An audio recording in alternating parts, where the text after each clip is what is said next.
Alhamdulillahirrabbilalamin, bertemu kembali bersama kita di Serambi Islami. Semua ada di sini dan saatnya kita masuk ke segmen Al-Quran Menjawab. Ibu-ibu dari Majelis Taklim Al-Hidayah Pulau Indah Petukangan sudah hadir. Sekarang ijo-ijo nih. Waduh, seger-seger lihatnya pagi-pagi. Dan insya Allah terus diberikan cahaya oleh Allah.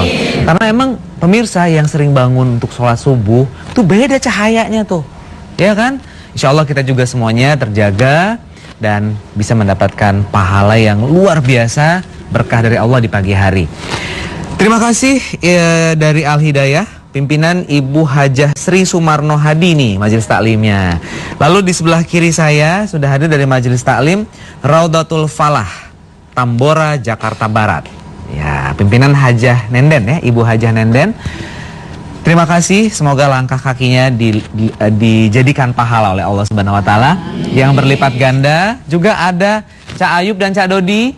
Terima kasih. Langsung saja kita akan panggilkan guru kita, Cak Nur.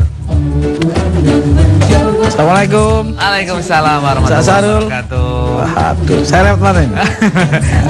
Lewat mana aja, San? Saya takut sama merah-merah sama hijau-hijau. Apa kabar, Cak? Baik. Alhamdulillahirrahmanirrahim. Ini tadi ada jalan yang ke kiri, ya, ke kanan. Kok milihnya ke kiri gitu? Itulah. Memang jalan cuma dua, Cak Sarul dari dulu. Ya, kalau nggak laki apa? Perempuan. Kalau nggak malam? Siap. Udah gitu aja dari dulu mah. Gitu. Gimana? Kalau sudah ke kiri tapi terus kemudian ke kanan dan istiqomah. Nah, itu yang paling benar. Walal akhiratu khairul lakamil ula. Iya, mendingan akhir itu lebih baik dari yang awal. Betul. Awalnya kiri, akhirnya kanan. Ya, jangan kayak Ayub, awalnya kanan, akhirnya kiri. Karena di akhir ya, saya pernah mendengar juga dari Ustadz itu katanya hidup kita ini ketika kita mati itu tergantung dari ayat yang terakhir yang kita baca. Oh iya. Betul ya, Canur ya? Akhir yang harus menjadi penilaian. Karena apa? Begitu akhir kita nggak minta maaf, nggak mohon ampun, dinyatakan kafir. Waduh. Tapi kalau mulanya kafir, akhirnya beriman, nggak masalah. Iya, Seperti Umar bin Khattab kan pertama, ya. Jahiliyah ya? Oh, jahiliyah. Oke, kita akan bicara mengenai mukjizat. Ya, tapi kayaknya nih supaya tambah semangat ya. Soal mukjizat harus berdiri kita. Iya, nggak boleh duduk kayaknya nih. Duduk mukjizat gitu. Sebetulnya mukjizat itu apa sih, Cak Nur? Mukjizat sama kesaktian itu beda. Mukjizat sama kesaktian beda. Mana? Jadi apa, Cak Nur? Mukjizat mana itu? Sakti, mana mukjizat, gitu kan. Mukjizat itu sesuatu yang mengalahkan. Sesuatu yang mengalahkan. Siapapun yang punya mukjizat menang aja. Oh. Jadi pemirsa yang di rumah, mukjizat itu yang mengalahkan artinya. Jadi siapa pembawa mukjizat pasti menang. Selama ini kita sudah salah ya. Kita karena taunya kan seperti Nabi Musa dengan tongkat itu. Kesannya sakti gitu. Lempar ke laut, biar. Jadi mukjizat itu pun sebetulnya bisa kita lakukan. Ya, kita lihat nanti ayatnya. Oke. Lihat ayatnya. Ntar dulu. Mukjizatnya Musa apa tadi? Tongkat. Bisa membelah lautan. Mukjizatnya Nabi Isa apa, Cayub?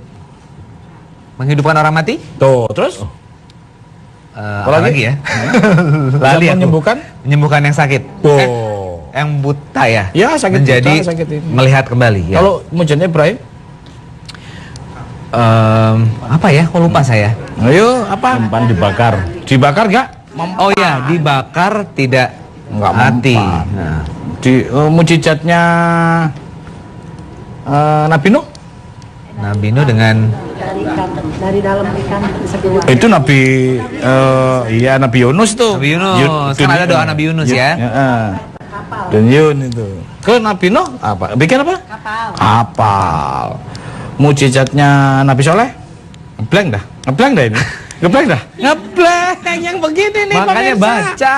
Ya begini nih. Kan kasihan Nabi Soleh kayak nggak punya mukjizat, punya. Nanti kita bahas. Kan ngebleng kan Jep lo? Iya. Gitu. Nah, begitu tuh pelajari kan. Kemarin udah kita bahas. Tetap makan berapa kali? 3 kali.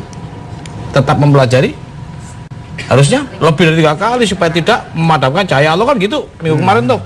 Iya. Itu. Jadi harus dipelajari supaya tahu bahwa Saleh punya mukjizat. Itu.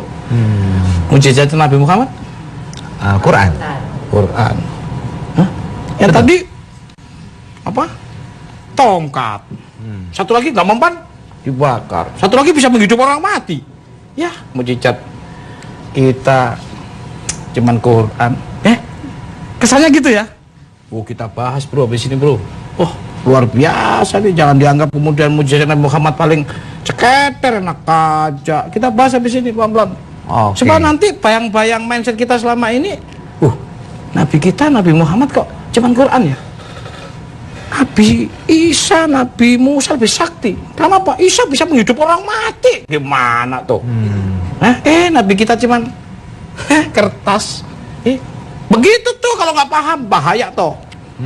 Maka diperlukan mempelajari. Karena kalau tahu kandungannya kan, baru itu tahu luar tuh. biasa ya. Gitu.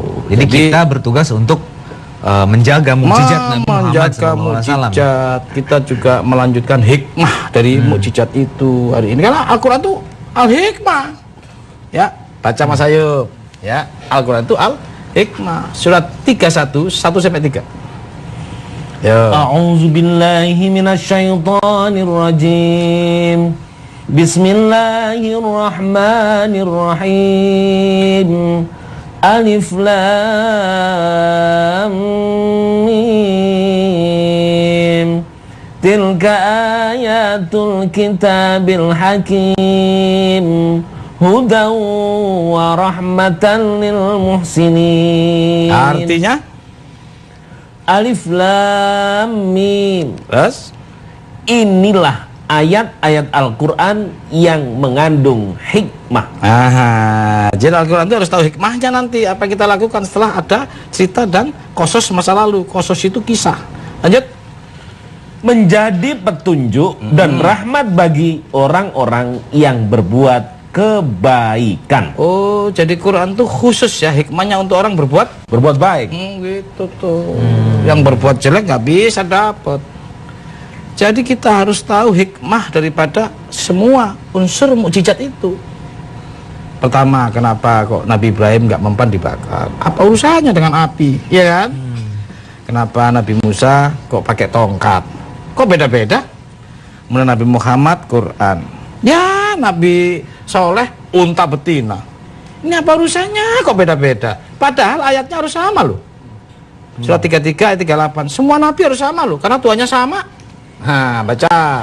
Tidak ada suatu keberatan pun atas Nabi tentang apa yang telah ditetapkan Allah baginya. Terus? Allah telah menetapkan yang demikian sebagai sunnahnya pada nabi-nabi yang telah berlalu dahulu. Terus? Dan adalah ketetapan Allah itu suatu ketetapan yang pasti berlaku. Jadi semua nabi sama nggak? Sama. Sama, karena nabi ini tidak boleh keberatan untuk mengikuti nabi sebelumnya. Nabi yang A tidak boleh melanggar yang dilakukan oleh nabi B. Kenapa semua nabi harus sama? Karena Tuhannya sama. Sistem tetap sampai kapanpun, seperti matahari terbit dari timur ke barat, nggak bisa berubah nih. Maka nabi itu sama. Tapi kenapa terjadi mukjizat yang berbeda? Sedangkan aturannya sama. Ya. Kemudian Tuhannya sama. Yang berbedanya zaman, waktu dan tempat, tetapi sistem tetap sama. Maka Allah berfirman, nggak ada satu perbedaan apapun, satu rambut nggak ada dari awal. Surat 30 ayat 30 bahasa Arabnya.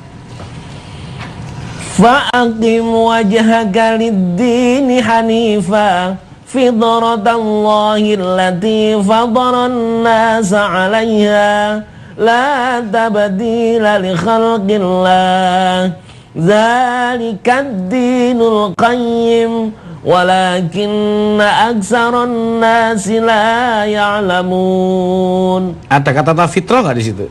Fitratallah. Tetap. Bahasa Indonesianya. Maka hadapkanlah wajahmu dengan lurus kepada agama Allah. Terus? Tetaplah atas fitrah Allah yang telah menciptakan manusia menurut fitrah itu. Terus? Tidak ada perubahan pada fitrah Allah. Itulah agama yang lurus tetapi kebanyakan manusia tidak mengetahui. Nah, ya, tetap tidak ada perubahan sedikit pun. Tetapi tidak banyak orang mengetahui bahwa sistem Allah tetap. Dari mulai zaman ke zaman tetap kayak gitu. Seperti matahari terbit dari timur ke barat, gitu tuh tetap tuh. Peradaban manusia juga tetap, Cak. Hanya yang berbeda waktu dan tempat. Nah, persoalannya yang di sini harus kita bahas adalah kenapa kok terkesan mukjizatnya beda? Nabi Musa tongkat, Nabi Isa bisa menghidupkan orang mati loh. Wow.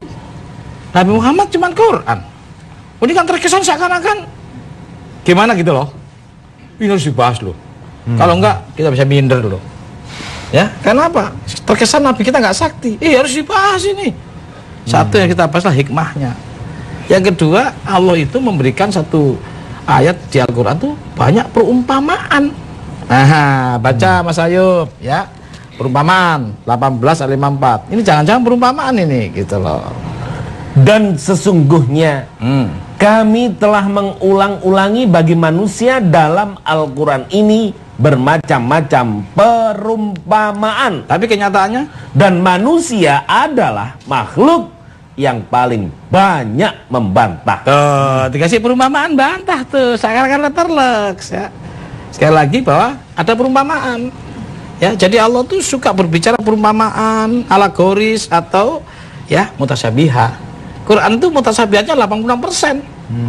Ya, ini banyak ini. Jangan-jangan nanti apa sih mutasyabihatnya tongkat, apa sih mutasyabihatnya api, apa sih mutasyabihatnya unta betina. Nanti kita bahas, nanti baru kelihatan tuh kesamaannya di mana. Oke. Sementara belum nyambung, belum. Ya, yuk, nyambung belum? Belum. Makanya pemirsa biar nyambung, Ya. tetap di TVRI. Jangan pergi, nanti nggak nyambung, salah paham nanti. Dan nanti kita akan kembali di Serambi Islami. Semua ada di sini.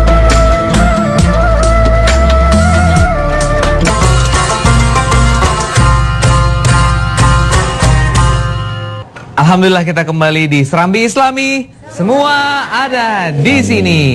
Bicara mengenai Al-Quran dengan perumpamaan-perumpamaannya dengan bahasa yang begitu halusnya ya. Harusnya kita bisa cepat menangkap ini. Iya, dan kebanyakan dari kita menurut Al-Quran tadi bantah. Gitu. Kita sering bantah. Padahal sudah dengan begitu halusnya menyindir, mengingatkan kita. Nah, tadi mengenai sindiran-sindiran itu seperti apa, Chandra? Kaitannya dengan tema kita. Pertama bantah, nih kalau kasih perumpamaan gitu Ya. tuh. Yang kedua 1789, coba apa itu? Ya. Kasih perumpamaan. A'udzubillahi minasyaitonirrajim. Dan sesungguhnya kami telah mengulang-ulang kepada manusia dalam Al-Quran ini tiap-tiap macam perumpamaan. Terus. Tapi kebanyakan manusia tidak menyukai, Nah gitu. kecuali mengingkarinya. Tuh, dikasih perumpamaan ingkar tuh, dianggap beneran. Ya, dikasih perumpamaan bantah tuh, dianggap beneran. Ya, perumpamaan itu satu kalimat yang nggak bisa berakhir tuh. Misalnya gini nih, perumpamaan nih. Kalau kamu takut ditelan ombak, jangan berumah di tepi pantai. Itu sampai kapanpun berlaku tuh. Ya, generasi berubah tetap ini.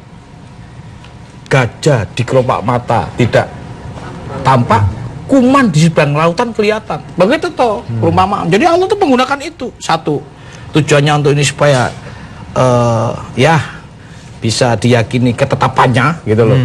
Berlaku terus. Yang kedua, ini bahasa amsal, bahasa tinggi untuk nabinya. Supaya yang lain nggak ngerti musuh-musuhnya. Kalau nabinya dikasih yang bahasa sama dengan musuh, wah musuh dapat duluan, pinter duluan, bahaya tuh nabi tuh. Iya. Nah, makanya dikasih bahasa-bahasa syar'i oleh Allah, bahasa-bahasa mutasyabih oleh Allah, supaya orang lain nggak tahu. Oke. Jadi nabi tahu gitu perumpamaan ini. Maka nabi nggak bantah. Kenapa? Jangan-jangan di perumpamaan itu petunjuknya datang di perumpamaan itu. Surat 2, 26, 27 atau 26-nya aja. Ya. A'udzubillahi minasyaitonirrajim. Ya. Sesungguhnya Allah tiada segan membuat perumpamaan berupa nyamuk atau yang lebih rendah dari itu. Terus? Adapun orang-orang yang beriman, maka mereka yakin bahwa perumpamaan itu benar dari Tuhan mereka. Terus? Tetapi mereka yang kafir mengatakan, apakah maksud Allah menjadikan ini untuk perumpamaan? Tuh, orang kafir gak suka tuh perumpamaan. Lanjut. Dengan perumpamaan itu, Dengerin Ibu, dengan perumpamaan itu pemirsa, banyak orang yang disesatkan Allah. Dan dengan perumpamaan itu pula banyak orang yang diberinya petunjuk. tahan. Berarti perumpamaan itu bisa nyesatin ini kalau orang nggak pernah berbuat baik. Tapi dengan perumpamaan orang yang ada yang nyamber itu akhirnya mendapat petunjuk. Pertanyaannya tahan dulu. Oke. Jangan ya. Udah nggak sabar. Udah nggak sabar dia. Pertanyaannya, kira-kira Nabi Isa menghidupkan orang mati bener apa perumpamaan? Perumpamaan. Oh, kalau bener ini jadi Tuhan. Nggak bisa jadi Tuhan dia. Itu hak demarkasi Tuhan, nggak boleh diambil manusia bisa menghidupkan orang mati. Nak aja. Ini perumpamaan. Tuh, nanti kan yang bahaya kalau Ayub ya punya mukjizat bisa menghidupkan orang mati. Ya, setiap hari nongkrong di kuburan. Ada temannya mati, oh teman gua dihidupin. Nah, Ini sebelum datang ke TVRI tadi dari sana dulu. nanti makanya lagi ngidupin dia. Udah gitu lihat ada musuh gua. Waktu kecil gua pernah ditapuk mati, dia didiemin orang mati. Ya. Dipilih ya. Ada lagi yang bahaya. Mantan pacar gua nih. Dihidupin. Masuk begitu. Biar CLBK gitu ya. Nanti lama-lama bahayanya orang seperti Ayub ini karena bisa menghidupkan orang mati dalam arti sebetulnya perumpamaan tapi ini dianggap beneran. Wah, jadi Tuhan ya. Tenang Cak Ayub, ini namanya perumpamaan juga ini. Ya, Jadi contoh. paling gampang begini. Saudara-saudara, nih Mas Ayub ini bisa menghidupkan orang mati. Ya, Mas Ayub punya kelompok, namanya Polan. Yuk kita masuk ke Polan. Karena apa? Dia bisa menghidupkan orang mati. Wow, masuk semua.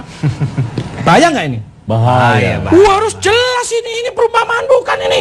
Satu itu. Yang kedua, yang harus dipersoalkan lagi dalam benak kita. Mukjizat diperlukan untuk apa? Untuk kepentingan pribadi? Kepentingan kelompok? Kepentingan keluarga? Atau kepentingan peradaban? Nanti kita lihat. Baru ketahuan, oh wajar. Kalau seperti ini Allah memerlukan mukjizat kepada orang-orang cintainya.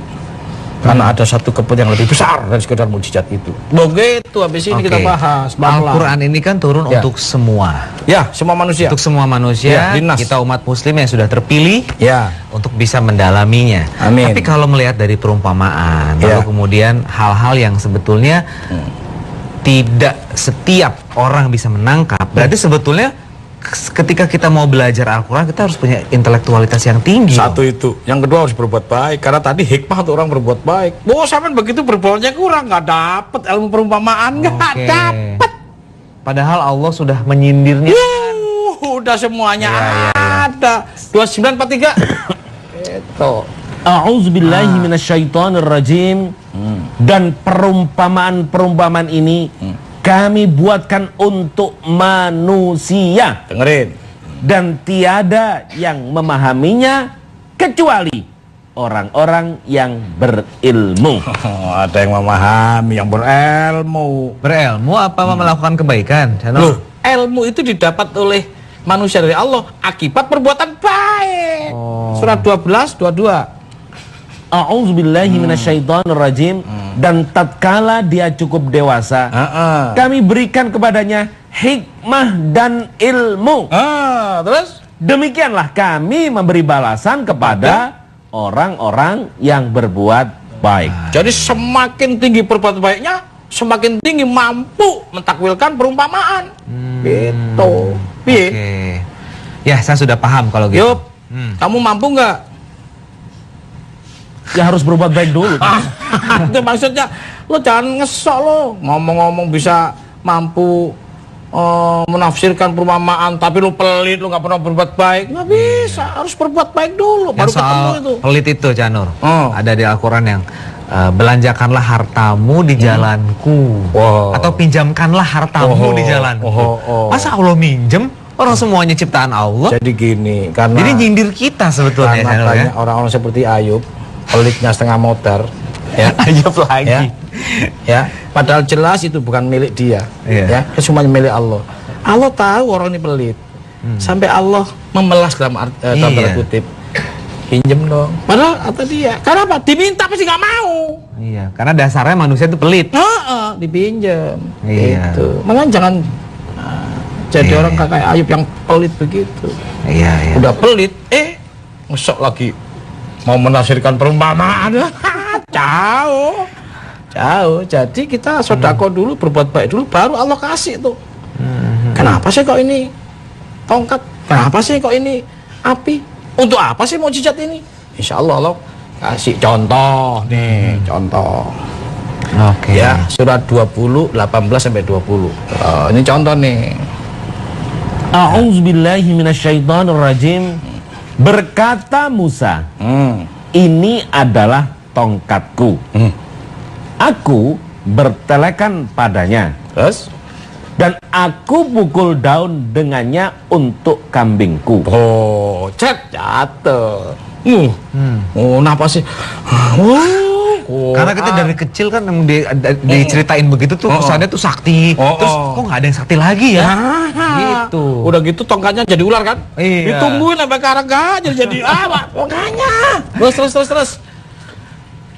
Dan bagiku ada lagi keperluan yang lain padanya. Terus? Allah berfirman, lemparkanlah ia, hai Musa. Tuh. Lalu dilemparkannya lah tongkat itu. Maka tiba-tiba ia menjadi seekor ular yang merayap dengan cepat. Tongkat dilempar jadi ular langsung. Wes. Apa maksudnya? Ini perumpamaan apa beneran ini? Perumpamaan. Iya, kalau beneran saya tunggu aja sampai sekarang. Bikin tongkat, tak tungguin sama-sama. Jadi ular nggak? Ya, makanya harus jelas ini. Masyarakat jangan dibawa kemana-mana, kasihan. Ya, ini sebuah perumpamaan. Seperti apa sih Chanur? Maksudnya perumpamaan. Ya. Apa yang ingin dicapai dari perumpamaan itu untuk kita? Gitu loh. Makanya nanti peradaban ini berganti orangnya. Sistem sama, maka ada orang-orang nanti oleh Allah dikasih gitu loh turunan, bukan mujizat. Salah pula kita ngomong gitu. Turunan dari mujizat itu yang mengerti hikmahnya. Itu loh ya. Siapa? Orang-orang berbuat baik nanti dapat tuh. Ngerti. Untuk apa? Untuk kepentingan mengurus peradaban, bukan ngurus pribadi. Itu kesaktian namanya. Tapi kalau mujizat untuk peradaban, untuk seluruh manusia dan menguntungkan buat manusia, itu cak maksudnya. Itu. Jadi beda antara kesaktian dengan mukjizat. Kalau mukjizat untuk semuanya, untuk peradaban. Dulu mati ilah nur. Gitu. Tadinya peradaban ini mati, kemudian dikasih cahaya seperti yang kita bahas kemarin. Nah, dalam konteks mati ke cahaya untuk menjadi manusia sukses, di situ ada seorang manusia dikasih peran oleh Allah, diberikan mukjizat untuk membahagiakan orang ini, untuk membuat peradaban lebih baik dan lebih maju dari sebelumnya. Jadi mukjizat itu satu yang besar. Itu loh. Nah, berarti tidak sekedar tongkat. Iya, secara syariat tongkatnya ada. Tetapi hakikatnya apa ini? Si tongkat ini. Apa itu si ular hakikatnya? Gitu. Apa itu api hakikatnya? Itu. Apa itu air? Nanti ketemu semua. Contoh hakikat api surat 21 68 69. A'udzubillahi minasyaitonirrajim. Mereka berkata, bakarlah dia dan bantulah Tuhan-Tuhan kamu jika kamu benar-benar hendak bertindak. Terus kami berfirman, hai api, menjadi dinginlah dan menjadi keselamatanlah bagi Ibrahim. Jadi Ibrahim tidak mempan di bakar. Kira-kira Ibrahim itu manusia biasa apa manusia Superman? Kalau di situ sih jadinya manusia Superman ya. Tapi sakti. fisiknya sama nggak ini? Sama. Perlu makan nggak? Perlu. Perlu minum nggak? Perlu. Kalau dibakar gini, nyeng gitu nggak? Iyalah pasti Chanur. Sakit. Itu tuh. Terbakar. Ya, maksudnya ini Nabi Ibrahim itu memberikan contoh kepada kita ketika dia membawa wahyu, ya, membawa tongkat komando, membawa cahaya, ya, membawa Quran, dia tidak bisa dan tidak mempan dibakar-bakar. Jadi Ibrahim tidak mempan diprovokasi. Ibrahim tidak mempan kalau bahasa Jawanya diobong-obongi. Lurus hanif seperti tongkat gitu loh. Ada tongkat bengkok nggak? Halo pemirsa, ada tongkat bengkok nggak? Nggak ada. Lurus ihdinas siratal mustaqim seperti lurusnya tongkat. Tidak boleh kita membawa wahyu dipengaruhi siapapun. Lurus tegak. Seperti lurusnya tongkat. Itu loh. Nah, apa caranya? Tidak mempan dibakar-bakar. Tidak mempan diprovokasi oleh siapapun. Wahyu is wahyu. Itu ya. Jalan. Kenapa? Di setiap zaman ada provokasi, ada provokator. Nih provokatornya, ya. Baca 1:11 1 sampai selanjutnya. Nih provokator. Binasalah kedua tangan Abu Lahab, dan sesungguhnya dia akan binasa. Terus Tidaklah berfaedah kepadanya harta bendanya dan apa yang ia usahakan. terus Kelak dia akan masuk ke dalam api yang bergejolak. terus Dan begitu pula istrinya pembawa kayu bakar. istrinya pembawa kayu bakar. kayu bakar. Bahasa Arabnya apa itu? Dari awal tabbat. Ayo baca-baca. Tabbat yada abi lahabi wa tabb. Terus Ma aghna anhu maluhu wa ma kasab. saya Sayasla naron zatal lahab. Terus Wamra'atuhu hammalatal hatab Fiji fi jidha hablum mim masad. tiap hari dibaca nggak itu? Tiap hari. Baca, wah, itu kan juz amma deket kalau dari belakang. Iya. Tapi isinya apa? Orang bawa kayu, Bakar. Bakar. kayu bakar. Setiap hari ada orang bakar kita ini. Oke. Ada nggak tetangga suka bakar? Banyak ya? Banyak. Gosip. Nah gitu tuh maksudnya itu. Bakar gosip. Paham? Iya. Ini perumpamaan bukan ini? Perumpamaan. Ih, masa istrinya bawa kayu bakar terus gitu? Iya. Bakar, gosip. Sampai sini oke? Jadi kalau ada bapak proklamator, ini bapak provokator. Oh iya. Abu Lahab. Dan sampai sekarang berjalan. Berarti kalau Oke. sekarang ada provokator, anak buah siapa? Abu Lahab. Nah gitu. Semoga para pemirsa TVRI bukan anak buahnya Abu Lahab. Lahab. Maka kita harus jadi anak buahnya Ibrahim. Ibrahim. Tidak mempan dibakar, bakar. Oke, baik kalau gitu supaya tidak mudah terbakar. Ya. Sebentar sejenak istirahat, Istirahat. ya. Karena ini bukan untuk membakar yang jelek, membakar kebaikan. Oh, Iya. gitu. Sesaat lagi tetap di Serambi Islami. Semua ada di sini.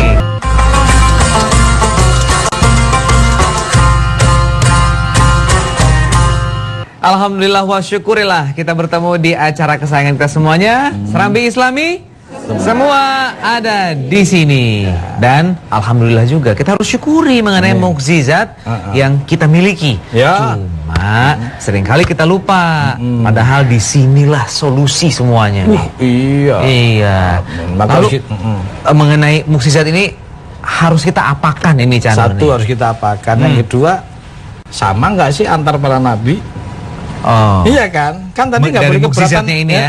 ikut nabi sebelumnya. Nah, kita lihat Nabi Muhammad mukjizatnya apa? Surat 4 174. Ya. A'udzu billahi minasyaitonir rajim.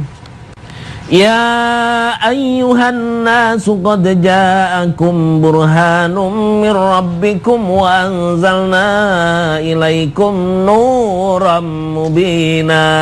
Artinya, Hai manusia, sesungguhnya telah datang kepadamu bukti kebenaran dari Tuhannya, Muhammad dengan mukjizatnya. apa itu? Dan telah kami turunkan kepadamu cahaya yang terang benderang, Atau? Al-Quran. Jadi mukjizatnya Nabi besar apa? Al-Quran. Al-Quran.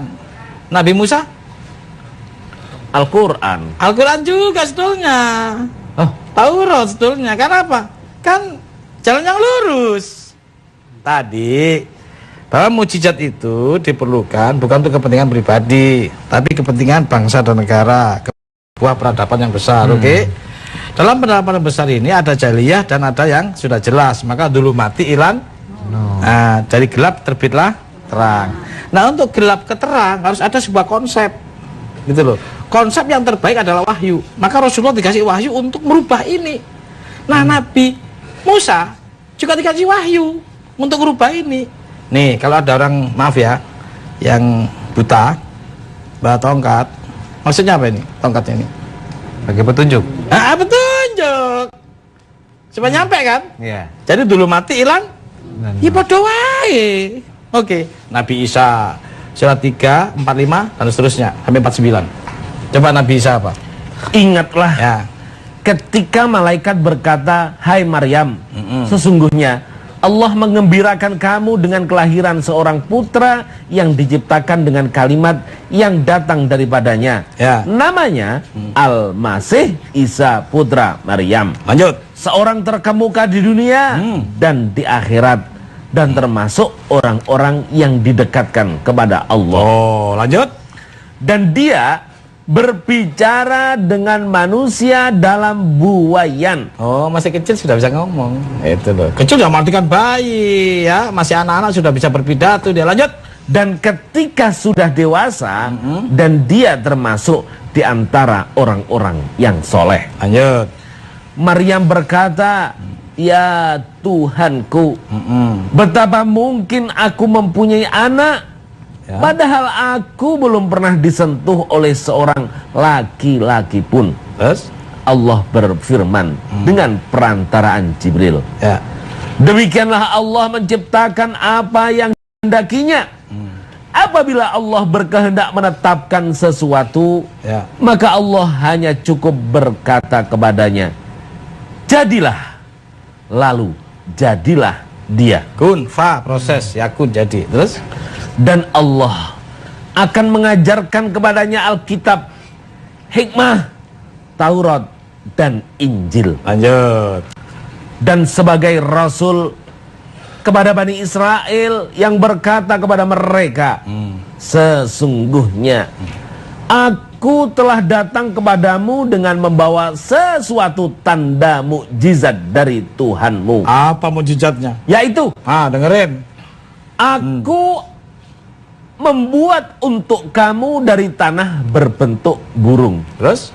Kemudian aku meniupnya, maka ia menjadi seekor burung dengan seizin Allah. Oh, terus? Dan aku menyembuhkan orang yang buta sejak dari lahirnya, Terus? dan yang berpenyakit sobak. Dan aku menghidupkan orang mati Tahan. dengan seizin Allah. Tuh, kayaknya luar biasa ya. Perumpamaan bukan ini? Ya, perumpamaan. Perumpamaan. Kalau nggak perumpamaan, bayangkan ada manusia bisa menghidupkan orang mati, luar biasa, ini bahaya, kekuasaan Allah bisa dirampas ini. Menghidupkan orang mati itu mati dari dulu mati ilan nur, mati dari wahyu. Itu gelap dia, mati dari sebuah peradaban, mati dari sebuah pengetahuan. Gitu. Ya. Bisa menghidupkan orang yang punya penyakit buta yang tadi. Ya, sama kan dengan Musa. Nonton orang buta itu orang gelap, dulumat, ilan nur. Oke. Dan bisa membuat orang yang penyakit sopak lumpuh itu hidup atau berdiri. Jangan diartikan kemudian lumpuh beneran, lumpuh dari ekonomi, lumpuh dari sebuah kebodohan. Maka dengan dulumat ilan nur, dengan Injil gitu loh, dengan wahyu Allah, maka mereka semua mampu untuk bisa sukses. Jadi sama. Musa Taurat, Isa Injil, Nabi Muhammad Quran, yang semuanya berfungsi dulu mati ilah nur, petunjuk. Oke? Jelas? Halo, jelas? Jelas, Petunjuk. Jadi sama kan? jelas nih ibu-ibu. Sama, petunjuk semua untuk merubah manusia dari peradaban yang hancur. Itu maksudnya. Jadi Oke. perumpamaan. Baik, baik. Iya, jadi memang ya kita harus bisa mengartikan itu Iya. ya, bukan dari persepsi kita ya, Iya, tapi dari mana sih sebetulnya Iya. ingin mengarahkan kepada kita dari apa perumpamaan-perumpamaan itu supaya kita bisa lebih bisa memaknai ya. Berarti Chanur, ya? kalau seperti ini mujizat para nabi akhirnya sama nggak? Yaitu kitab konsep petunjuk untuk membuat peradaban yang lebih baik. Jadi Nabi Isa itu tugasnya, Nabi Musa itu tugasnya, Nabi Muhammad itu tugasnya. Dulu umat Ilanur merubah sebuah kematian. Dan semua sudah peradaban. terangkum dalam Al-Quran. Oh, Semuanya iya. sudah lengkap dalam Al-Quran ya. Amin. Oke, saya ingin mengingatkan para pemirsa untuk berpartisipasi dengan kami melalui email di serambi_islami@tvri.co.id atau mention Twitter @serambi_islami. Amin. Kita akan ke penonton dulu, Cak Nur ya. Iya. Untuk Bertanya kita jawab. kasih kesempatan bertanya kepada Cak Nur. Amin. Yang di sebelah kanan dulu, silakan. Ya. Iya, Ibu. Ya. Silakan. Bismillahirrahmanirrahim. Ya. Assalamualaikum warahmatullahi wabarakatuh. Waalaikumsalam. Nama saya Ermeliar Zakaria Ya. dari Taklim Al Hidayah Pulau Indah, Petukangan Selatan. Ya. Yang saya ingin tanyakan Pak Ustadz Nggih. mengenai manusia yang suka membantah mujizat. Oh ya, membantah ya. Contohnya kalau kita lihat sekarang, Ya. ada yang mengaku jadi nabi. Kadang-kadang kalau kita anak-anak kecil aja, oh kan ada nabi baru katanya. Bagaimana caranya kita orang tua meresapkan mujizat Allah yang dulu itu kepada anak-anak? Amin. Sekian. Assalamualaikum warahmatullahi wabarakatuh. Waalaikumsalam. Ibu ada pengalaman, Bu? Ada di sekitar Ibu yang ngaku sebagai nabi? Itu di Banyuwangi itu kan tersiar tuh. Oh, yang di luar daerah. Iya, di luar daerah. Oke, Itu kan oke. di TV ditayangin. Amin. Jadi cucu saya pertama. Oh, dikira tetangga Ibu gitu. Saya kaget. Ya, kalau kayak gitu kan berarti udah wah salah banget tuh. Sebelah kiri coba. Ya. Bismillahirrahmanirrahim. Assalamualaikum warahmatullahi wabarakatuh. Waalaikumsalam warahmatullahi Nama wabarakatuh. saya Bu Hajah Qur'ana dari Masjid Ta'lim Raudul Falah, Ya. Tambora, Jakarta Barat. Ya. Cak Nur, Ya. bagaimana mujizat itu diberikan kepada nabi-nabi Ya. dan kepada manusia diberikan tidak? Amin. Sekian. Assalamualaikum warahmatullahi wabarakatuh. Waalaikumsalam warahmatullahi wabarakatuh. Luar biasa pertanyaannya dua-duanya ini. Pertama, saya boleh jawab? Iya, kepada Ibu Helmi ya. Pertama, Ya. bagi orang yang mengaku nabi, itu dulu. Ya, surat 6:93. Dulu Cak Nur juga Ibu udah tobat sekarang. Ya, silakan Cak Ayub. Dan siapakah yang lebih zalim dari orang yang membuat kedustaan terhadap Allah atau yang berkata Yang berkata apa katanya? telah diwahyukan kepada saya? Nabi. Terus? Padahal tidak ada diwahyukan sesuatu pun kepadanya. Tuh, terus? Dan orang yang berkata saya akan menurunkan seperti apa yang diturunkan Allah. Oh, terus? Alangkah dahsyatnya sekiranya kamu melihat di waktu orang-orang yang zalim berada dalam tekanan-tekanan sakaratul maut. Diancam lo, gua tunggu lo waktu sakaratul maut. Lo sekarang boleh ngaku siapa saja. Lanjut. Sedang para malaikat memukul dengan tangannya sambil berkata, keluarlah nyawamu. Di hari ini kamu dibalas dengan siksaan yang sangat menghinakan. Tuh, karena kamu selalu mengatakan terhadap Allah perkataan yang tidak benar. Tuh. Dan karena kamu selalu menyombongkan diri terhadap ayat-ayatnya. Oh, hati-hati tuh ya. Ya, peringatan buat ayo Buat yang suka-suka mengaku nabi. Ngaku nabi. Hati-hati lo, jangan ngomong-ngomong dapat wahyu lo. Terus itu untuk Ayub yang ngaku. Bagaimana untuk anak cucu kita? 3340. Saya nggak usah jelasin, dengerin aja. 3340 apa itu? Ya, saya nggak jelasin ini. Dengerin. Muhammad itu sekali-kali bukanlah bapak dari seorang laki-laki di antara kamu. Terus? Tetapi dia adalah Rasulullah dan penutup nabi-nabi. Nah, ya, nggak salah jelasin ya. Oke, udah tahu ayatnya? Udah tahu penutupnya siapa? Hah? Muhammad ya udah. sallallahu alaihi wasallam. Amin. Ya itu ayatnya. Ya silakan berpikir bahwa ayatnya ini ada yang ditutup, ada yang dibuka, ini ditutup nih. Gitu loh. Yang nutup siapa? Sudah semua membaca. Saya tidak perlu menjelaskan, gampang kok tadi, oke? Berarti anak-anak kita kalau ada yang ini apa? Surat 3340 ini, itu aja nih. Gitu. Jadi sudah ditutup. Nah, bagaimana dengan mukjizat? Bisa nggak kita pakai? Manusia biasa? Nggak bisa. Manusia biasa itu paling tinggi hanya mampu mengambil hikmah atas mukjizat itu. Apa yang diambil hikmahnya? Tadi bahwa mukjizat itu ternyata sama. Bahwa mukjizat itu adalah satu alat untuk merubah manusia dzulumati ilan nur, gelap menjadi terang.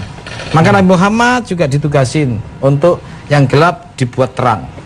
Kemudian Nabi Isa ditugasin yang gelap, yang mati wahyu dihidupkan. Menghidupkan orang yang mati wahyu maksudnya itu. Bukan menghidupkan fisiknya, ideologisnya. Oke. Yap. Nah, jangan kemudian dipahami biologisnya dihidupkan. Wah, bahaya. Ada orang bisa menghidupkan orang mati. Ideologisnya dihidupkan. Kemudian Nabi Musa juga dikasih pelajaran. Bagaimana kamu nunjukin orang buta bahwa tongkat menghidupkan orang yang gelap menjadi terang. Gitu loh. Jadi semua sama. Lalu kemudian Nabi Ibrahim sudah berjalan harus lurus kalau sudah mendapat petunjuk. Jangan mau dibakar-bakar dan jangan artinya harus nggak mempan loh. Dikompor-kompornya diprovokasi. Demikian juga yang lain. Artinya ini sama sebetulnya. Konteksnya adalah bagaimana Allah memberikan satu kelebihan buat orang ini, para nabi ini, untuk merubah satu zaman. Nah, maka kemudian orang itu dikasih konsep oleh Allah. Artinya mukjizat itu konsep sebetulnya. Konsep melakukan perubahan peradaban. Cuman di waktu zamannya Musa banyak orang suka dengan tongkat, gitu loh. Dikasih tongkat. Ada memang barangnya, gitu yang dilempar, gitu kan? Ya, karena di situ orang lagi senang dengan tongkat. Kemudian berubah jadi ular. Apa maksudnya? Begitu tongkat petunjuk itu, wahyu itu dilaksanakan, orang senang, itu jalannya seperti ular. Was, kena semua dan cepat. Nah, kemudian ada rasa takut kan. Nah, jadi sebetulnya ini perumpamaan yang kemudian kita ambil hikmahnya. Jadi kita mengambil hikmah dari sebuah mukjizat, oke? Itu maksudnya. Nah, baru boleh untuk manusia biasa, gitu. Ya, Ibu Qur'ana sudah menangkap Ibu ya? Ya. Iya. Udah Ini puas? juga sebetulnya harapannya orang tuanya Ibu Qur'ana kan juga jadi mukjizat dalam hidup. Iya. Namanya Qur'ana, sudah Qur'an. Iya. Itu Qur'ana, itu Qur'ani ya. Insya Allah kita semua jadi generasi Qur'ani. Amin. Amin, termasuk anak cucu kita. Ya. Pemirsa, kita akan lanjutkan perjumpaan kita. Sesaat lagi, jangan kemana-mana. Kalau mau kemana dulu silahkan, mau ambil teh kopi boleh, tapi balik lagi ke TVRI dalam Serambi Islami. Semua ada di sini.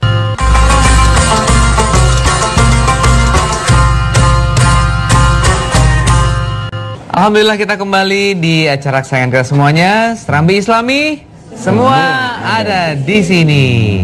Emang kalau kita bicara Al-Quran, luar biasa, nggak ada habisnya dan ya dinamis, mengikuti perkembangan zaman. Tadi mengenai perumpamaan Janur. Ya. Kalau saya perhatikan ceritanya Al-Quran, seperti misalnya Nabi Musa membelah lautan, terus kemudian bisa menghancurkan orang-orang yang itu apa ya? Dari cerita-cerita yang ada yang dibuat oleh manusia, penulis skenario manapun itu kalah semuanya.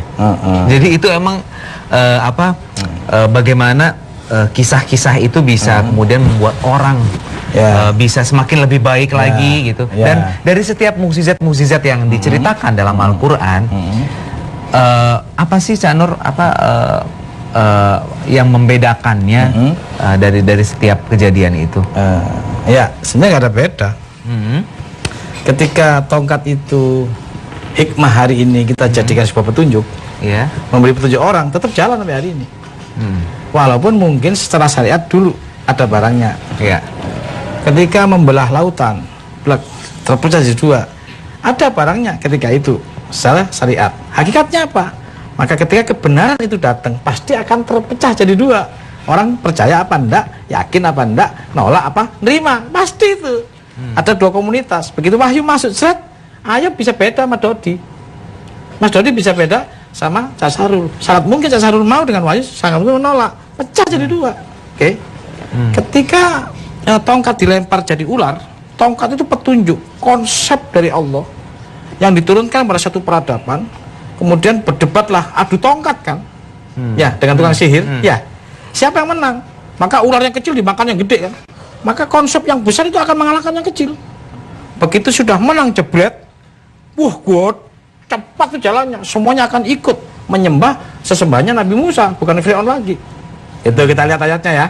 Ya. Oke. Nah, coba buka surat 20 ayat 63 sampai 70, agak panjang dikit. A'udzubillahi minasyaitonirrajim. Mereka berkata, sesungguhnya dua orang ini adalah benar-benar ahli sihir yang hendak mengusir kamu dari negeri kamu dengan sihirnya, dan hendak melenyapkan kedudukan kamu yang utama. Maka himpunlah segala daya sihir kamu sekalian. Kemudian datangkanlah dengan berbaris, dan sesungguhnya beruntunglah orang yang menang pada hari ini. Coba tuh dengerin, ayo.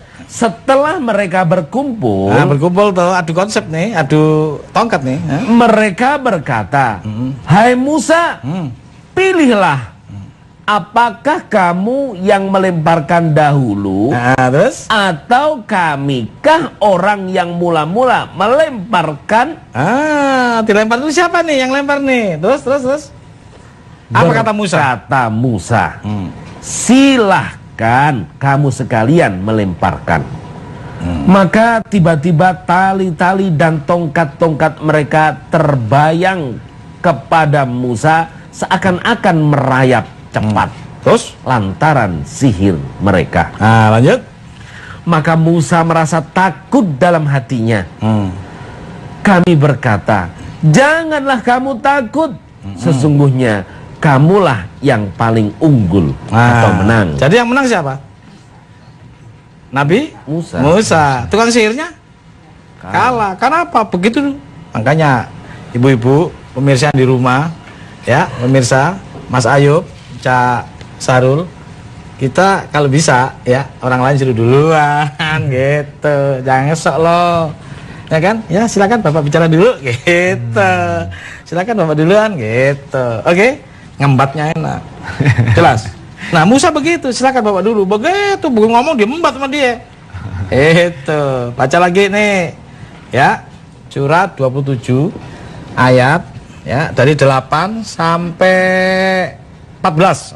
Agak panjang nih pemirsa di rumah. Coba. Maka tatkala dia tiba di tempat api itu, diserulah dia bahwa telah diberkati orang-orang yang berada di dekat api itu. Oh, api lagi. Terus? Dan orang-orang yang berada di sekitarnya. Dan maha suci Allah, Tuhan semesta alam. Lanjut. Allah berfirman, hai Musa, sesungguhnya akulah Allah yang maha perkasa lagi maha bijaksana. Lanjut. Dan lemparkanlah tongkatmu. Dengerin. Maka tatkala tongkat itu menjadi ular dan Musa melihatnya bergerak-gerak seperti dia seekor ular yang gesit, larilah ia berbalik ke belakang tanpa menoleh. Hai Musa, janganlah kamu takut. Sesungguhnya orang yang dijadikan Rasul tidak takut di hadapanku.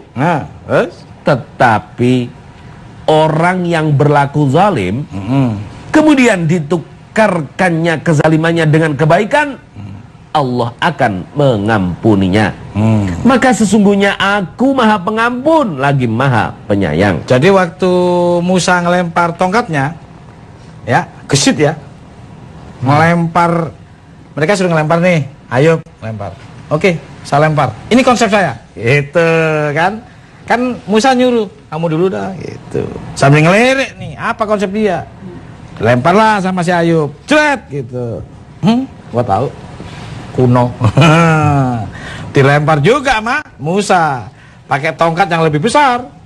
Konsepnya lebih bagus untuk kepentingan perubahan dulu mati lanur. Wah si cret. Oh itu. Bos gitu. Musa ketakutan. Bu. Cepet banget. Itu Allah bilang, tenang Musa, ya tenang. Siapa yang kamu pemenang, nanti kamu tak ajarin selanjutnya. Jadi para nabi itu membawa sebuah konsep, oleh Allah dikasih sedikit, dikembangkan di lapangan, ya tetap dengan koridor wahyu, lalu kemudian di sana oleh Allah didampingi terus, diajarin sampai mampu merubah dzulumati ila nur. Maka semua mukjizat ujungnya satu, yaitu melakukan perubahan peradaban untuk lebih baik dengan petunjuk. Bisa disebut tongkat, bisa disebut bisa menghidupkan orang mati, bisa disebut sebagai Al-Quran nur ala nur, yang kemudian kita pakai hari ini sebagai hikmahnya, bahwa mari kita kembali kepada Al-Quran gitu loh.